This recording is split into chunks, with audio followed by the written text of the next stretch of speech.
Hello friends, wealth question में आप सभी का बहुत बहुत स्वागत है। दोस्तों, ये Q&A सेशन है। जो भी आप कमेंट बॉक्स के थ्रू क्वेश्चन करते हैं, इन वीडियोस में मैं आपके सवाल के जवाब देने की कोशिश करता हूं, आपकी प्रॉब्लम को थोड़ा सॉल्व करने की कोशिश करता हूं। तो चलिए आइए दोस्तों, शुरू करते हैं अपना आज का वीडियो। पहली जो क्वेरी है ये डॉक्टर अश्विन जी पूछ रहे हैं कि जब कंपनी का कोई क्वार्टर रिजल्ट आता है, उसकी प्राइस मूवमेंट क्या हो सकती है, उससे हम किस तरीके से बेनिफिट उठा सकते हैं। ये काफ़ी सारे व्यूअर ने पूछा है, तो इसके बारे में मैं आपको थोड़ा सा डिटेल में बता देता हूँ।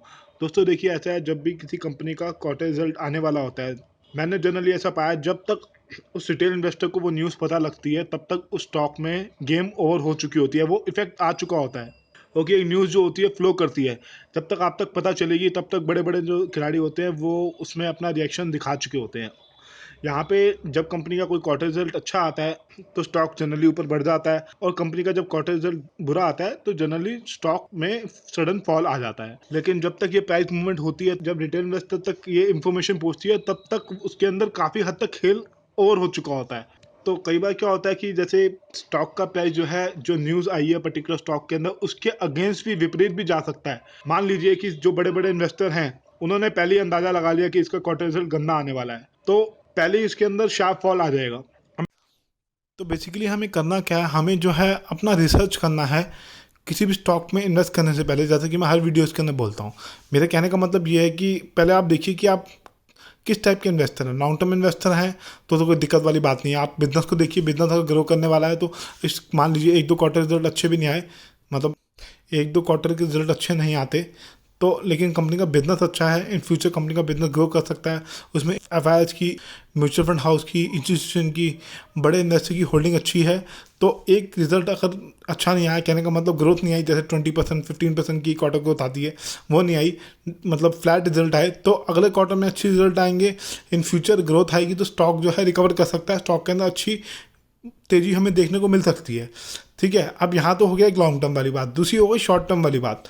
शॉर्ट टर्म में कई इन्वेस्टर क्या करते हैं, सोचते हैं रिजल्ट अच्छा आ सकता है क्योंकि कंपनी का बिजनेस मॉडल अच्छा है, गवर्नमेंट पॉलिसी सपोर्ट कर रही है, आज गवर्नमेंट की कुछ अच्छी न्यूज़ आई है उस स्टॉक को लेके, या फिर इस क्वार्टर के अंदर, मतलब पिछले क्वार्टर के अंदर, या फिर ये हो सकता है कि पिछले क्वार्टर के अंदर कंपनी ने कुछ ऐसा अनाउंसमेंट किया था कि हम एक्सपेंशन कर रहे हैं, नई फैक्ट्री लगा रहे हैं, नए सेगमेंट में जा रहे हैं, तो हमारा जो है इन फ्यूचर ग्रोथ अच्छी आ सकती है। तो एक्सपेक्टेड था, मतलब एक अंदाज़ा लगा के रखा था, प्रोजेक्टेड था कि इन फ्यूचर जो है कंपनी के रिजल्ट अच्छे आएंगे तो स्टॉक जो है अच्छा प्रदर्शन करेगा। तो कई बार क्या होता है, जो इन्वेस्टर होते हैं पहले ही स्टॉक को बाय कर लेते हैं, ये सोच के बाय कर लेते हैं कि इसका रिजल्ट अच्छा आएगा, ये स्टॉक अच्छा है, तो उसके अंदर हमें कई बार शार्प अप मूवमेंट भी देखने को मिलता है, कई बार फ्लैट मूवमेंट भी देखने को मिलता है, कई बार वो स्टॉक नीचे भी आता है। नीचे क्यों आता है? क्योंकि जो बड़े इन्वेस्टर होते हैं उनको पता होता है कि ये न्यूज़ मार्केट के अंदर आ चुकी है स्टॉक को लेके, पिछले क्वार्टर के अंदर या इस क्वार्टर के अंदर एक्सपेंशन की या पॉजिटिव न्यूज़, गवर्नमेंट की पॉलिसीज को सपोर्ट कर रही है, कोई भी एक्सपेक्टेड अच्छी न्यूज़ आई हुई है, तो उसका इफेक्ट जो है कई बार पहले ही आ जाता है,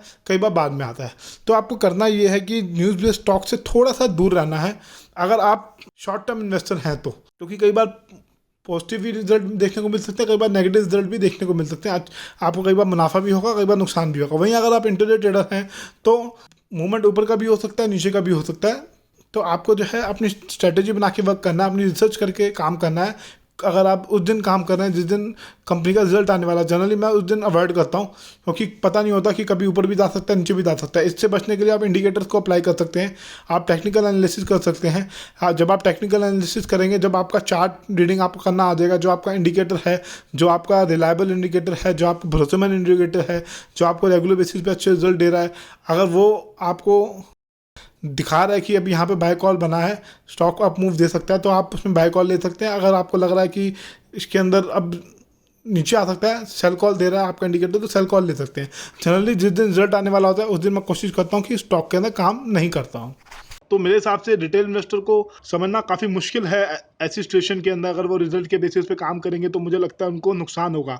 हाँ, आप इतना कर सकते हैं, आपके पास कोई स्टॉक पड़ा है तो आप उसके अंदर अपनी नज़र बना के रख सकते हैं कि क्वार्टर रिजल्ट गंदा आ रहा है, अच्छा आ रहा है, और साथ आप ये देखें कि मैनेजमेंट के साथ जो इंटरव्यू हो रहे हैं वो क्या कह रहे हैं, वो फ्यूचर्स के लिए क्या कह रहे हैं। मान लीजिए इस क्वार्टर में बुरा रिजल्ट आया, वो कह रहे हैं कि अगले साल जो है अच्छी रिकवरी होगी, अच्छा हमारे रिजल्ट आएंगे। जैसे पर्टिकुलर कोई कंपनी है वो कह रही है हमने नए प्रोडक्ट लॉन्च किए हैं, या फिर कोई पर्टिकुलर कंपनी है वो कह रही है हमने जो है नए नए ब्रांचेस ऐड किए हैं जिससे हमारा रेवेन्यू आगे बढ़ सकता है। तो वहाँ पे एक आप कुछ टाइम बाद देखेंगे तो वो सारी रिकवरी हो जाएगी और उस पर पॉजिटिव इम्पैक्ट आ सकता है। अब यहाँ पे एक चीज़ और होती है, मान लीजिए कि ऑपरेटर्स वगैरह जो हैं सोच रहे हैं, मार्केट का सेंटीमेंट है स्टॉक को लेके पॉजिटिव, वो सोच रहे हैं कि इस सेक्टर के अंदर अच्छा रन है, इस सेक्टर के जो पीएस ग्रुप में स्टॉक हैं उनके सबके अच्छे रिजल्ट आए तो इसका भी अच्छा आएगा, तो वो स्टॉक एक अच्छी मूवमेंट में ऊपर चल रहा है, लेकिन उसका स्टॉक का रिजल्ट आ जाता है गंदा, तो उसी टाइम उसके अंदर सडन फॉल आ सकता है।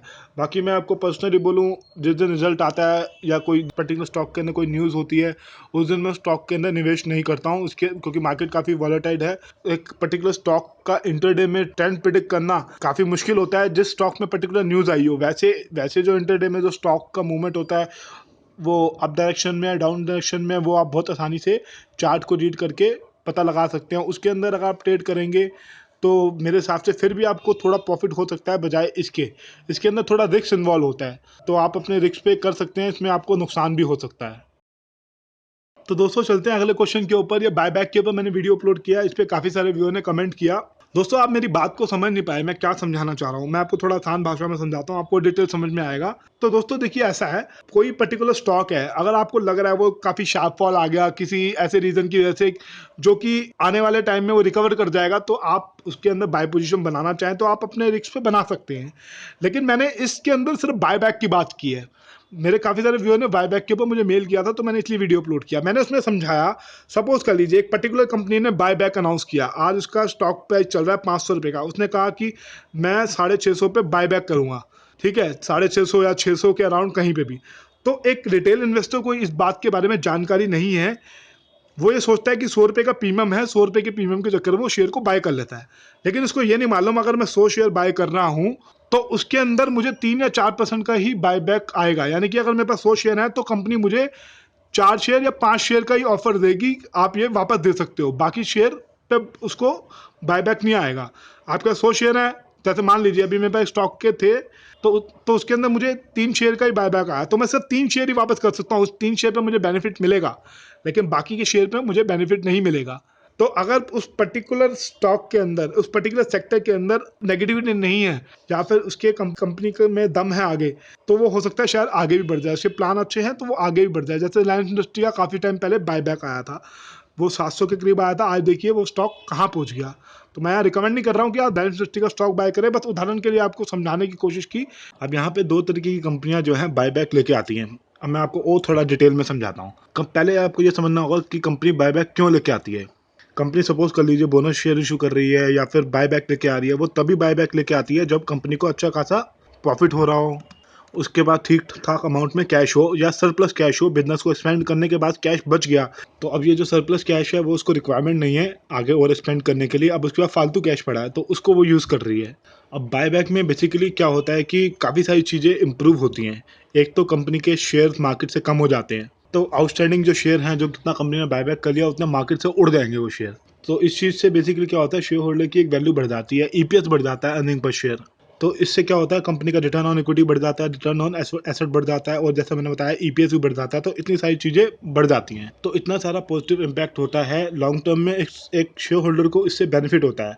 लेकिन अब यहाँ पे अब किसी के पास लॉन्ग टर्म के लिए सपोज कर लीजिए कोई स्टॉक पड़ा है, अब मान लीजिए एग्जांपल के लिए कोई XYZ कंपनी का शेयर पड़ा है आपके पास 500 रुपये का, आपने 3-4 साल पहले लिया था, आज की डेट में उसका बायबैक आया है, वो चल रहा है स्टॉक 800 या 900 रुपये का, उसका बायबैक आया 1100 रुपये का। अब जो समझदार इन्वेस्टर होगा, मेरे हिसाब से उसको जितने बायबैक आ रहे हैं, मान लीजिए 100 शेयर है, उसको कंपनी 7-8 शेयर, 5 शेयर, जो जितने भी बायबैक के लिए ऑफर कर रही है, अगर वो उतने शेयर कंपनी को बायबैक में दे देता है और उतने ही शेयर मार्केट से खरीद लेता है, जो कि 100 रुपये 50 रुपये सस्ता मिल जाएगा उसको, तो वो दोनों चीज़ का दोनों तरफ से बेनिफिट उठा सकता है। समझदारी तो इसमें है, बाकी कई इन्वेस्टर नहीं भी देते हैं।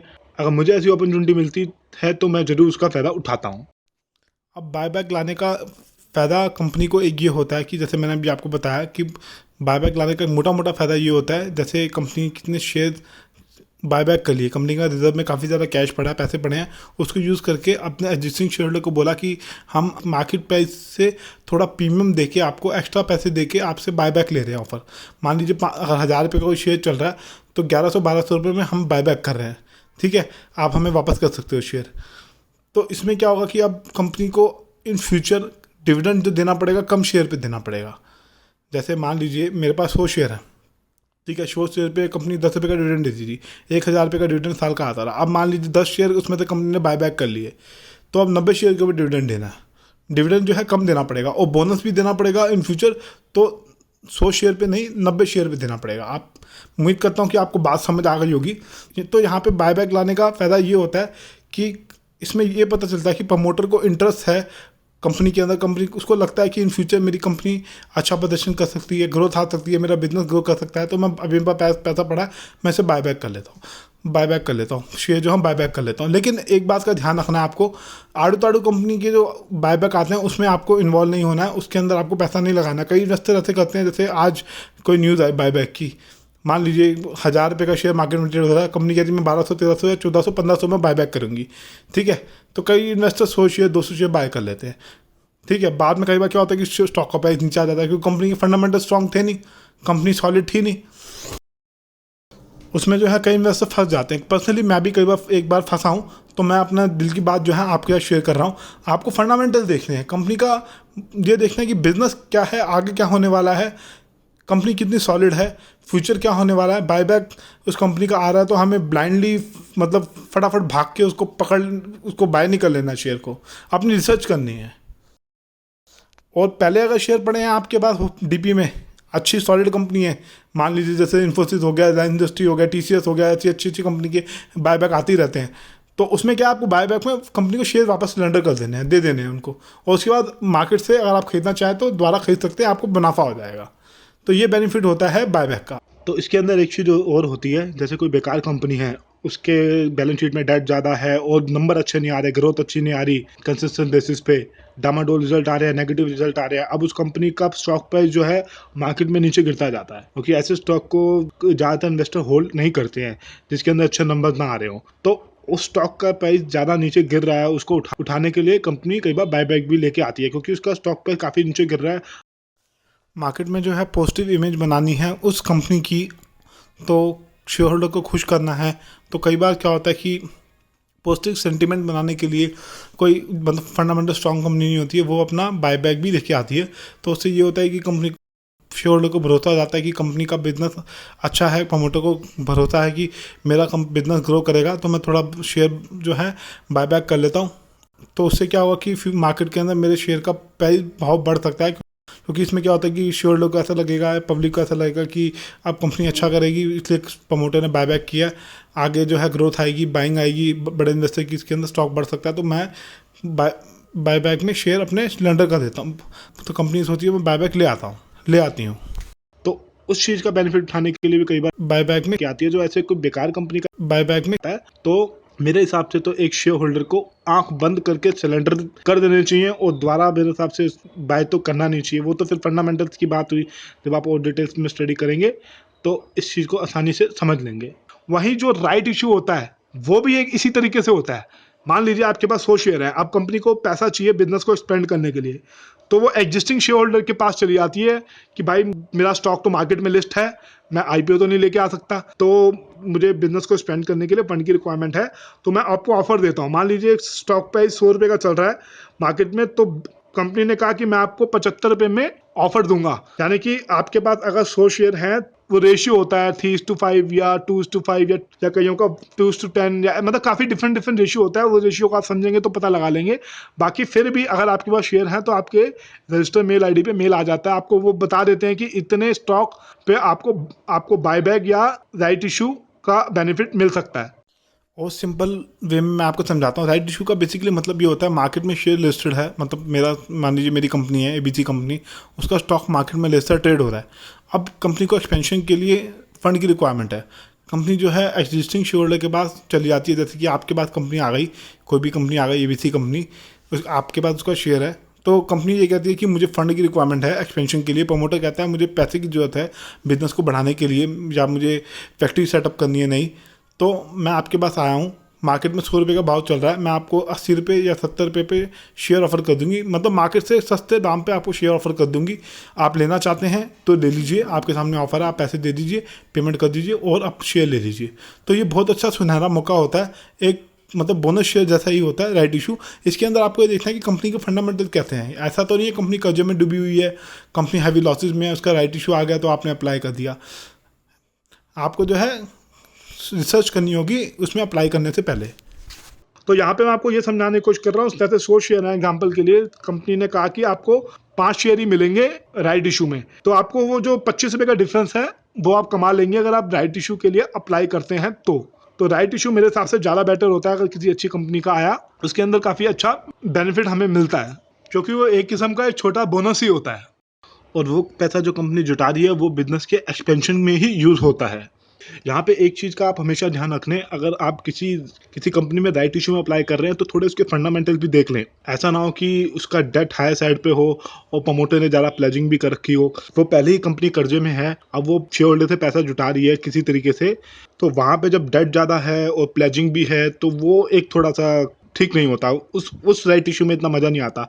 हो सकता है शायद राइट इशू में थोड़ा सा बहुत आपको प्रॉफिट भी हो जाए, लेकिन ऐसे वाले राइट इशू में ज़्यादातर मैंने देखा है कि प्रॉफिट होता नहीं है और स्टॉक प्राइस बहुत ज़्यादा नीचे गिर जाता है। अब मैं नाम नहीं लेना चाहूँगा यहाँ पे किसी कंपनी का, 2-4 कंपनी में कुछ टाइम पहले ऐसा ही हुआ था, लेकिन अच्छे स्टॉक में ऐसा मैंने बहुत ही कम देखा होते हुए। उसमें कुछ टाइम बाद मैंने जनरली देखा स्टॉक ऊपर बढ़ जाता है, ऐसा मेरा एक्सपीरियंस है। तो दोस्तों यहाँ पे मयंक जी कह रहे हैं कि आपके वीडियो से मुझे हर रोज़ कुछ नया सीखने को मिलता है, और यहाँ रौनक जी कह रहे हैं कि आपके वीडियो देख के एक बुक कंप्लीट हो गई, मुझे काफ़ी कुछ मैंने लर्न किया। तो दोस्तों मेरे लिए काफ़ी खुशी की बात है, अगर आपको मेरे वीडियो देख के कुछ फ़ायदा हो रहा है तो मेरे लिए इससे अच्छी बात और कोई नहीं हो सकती। लेकिन यहाँ हनी सिंह जी कह रहे हैं आप स्टॉक मार्केट के भगवान हैं। दोस्तों मैं भगवान नहीं हूँ, मैं एक आपकी तरह छोटा सा इन्वेस्टर हूँ। जो मैं सीखता हूँ, जो मेरी लर्निंग है 7-8 साल की, जो मैंने कमाया वो सब मैं आपके शेयर कर देता हूँ यूट्यूब चैनल के थ्रू। बाकी thank you for your appreciation, आप इतने अच्छे कमेंट लिखते हैं, उससे मुझे काफ़ी हिम्मत मिलती है नए नए और वीडियो अपलोड करने के लिए। तो दोस्तों चलते हैं अगली क्वेरी के ऊपर। ये पूछा है सचिन जी ने, ये कह रहे हैं कि शॉर्ट सेलिंग के ऊपर वीडियो बनाइए। दोस्तों शॉर्ट सेलिंग के ऊपर मैं वीडियो बना सकता हूँ, लेकिन मैं पर्सनली इतना ज़्यादा शॉर्ट सेल स्टॉक को करता नहीं हूँ। मैं इंटरडे करता हूँ तो बाय करके चलता हूँ, जिस स्टॉक में स्ट्रॉन्ग अप ट्रेंड होता है उसी को बाय करके चलता हूँ। बाकी मैं फिर भी आपको थोड़ा बता देता हूँ शॉर्ट सेलिंग किस हिसाब से की जाती है। शॉर्ट सेलिंग के लिए आप जो टॉप लूजर हैं, जी आप NSE इंडिया की वेबसाइट पर जाके निफ्टी 50 के स्टॉक्स में ही देख सकते हैं। उसके अंदर थोड़ा सा राइज आ जाता है तो मैं स्टॉप लॉस के साथ उसके अंदर शॉर्ट सेलिंग करता हूँ। इसको और आसान बनाने के लिए मैं आपको बताता हूँ, जो स्टॉक अप ट्रेंड में होता है तो जो समझदार इन्वेस्टर हैं वो जनरली कहते हैं in strong counter every dip is a buying opportunity और in weak counter every rise is a selling opportunity. तो जब भी एक स्ट्रॉन्ग जो डाउन ट्रेंड वाला स्टॉक होता है, अगर उसके अंदर थोड़ी सी रिकवरी आ जाती है तो मैं एक स्टॉप लॉस के साथ, तो उसके अंदर मैं एक रेजिस्टेंस को देख के एक शॉर्ट पोजीशन क्रिएट करता हूँ। बाकी मैं पर्सनली आपको बताऊँ, मैं ज़्यादा शॉर्ट सेल नहीं करता हूँ। शॉर्ट सेलिंग मेरे हिसाब से उस इन्वेस्टर को करनी चाहिए जिसको काफ़ी स्टॉक मार्केट के बारे में ज़्यादा नॉलेज है, जिसको मेरे ख्याल से 3-4 साल हो चुके हैं। ये जो नया इन्वेस्टर है शुरू में उसका काम नहीं है इंट्राडे करना या फिर शॉर्ट सेल से पैसा बनाना। इस तरीके से बनाया जा सकता है, बाकी आप करना चाहें तो अपने रिस्क पे कर सकते हैं। तो दोस्तों आपके जितने भी सवाल हैं स्टॉक्स को छोड़ के आप कमेंट बॉक्स के थ्रू पूछ सकते हैं, मैं पूरी कोशिश करूंगा उन सारे जवाब को रिप्लाई करने की। तो इस वीडियो को ख़त्म करने से पहले मैं आपको बताना चाहता हूँ, इस वीडियो में मैंने जिस भी कंपनी या स्टॉक के बारे में बात की वो कोई किसी तरीके की कोई रिकमेंडेशन नहीं है। ये वीडियो मैंने सिर्फ एजुकेशन पर्पज़ के लिए बनाया था। आप किसी भी शेयर को बाय या सेल करने से पहले या होल्ड का प्लान बनाने से पहले मेरे वीडियो देखने के बाद आप अपनी खुद की स्टडी करें या अपने फाइनेंशियल प्लानर की मदद लें। तो धन्यवाद।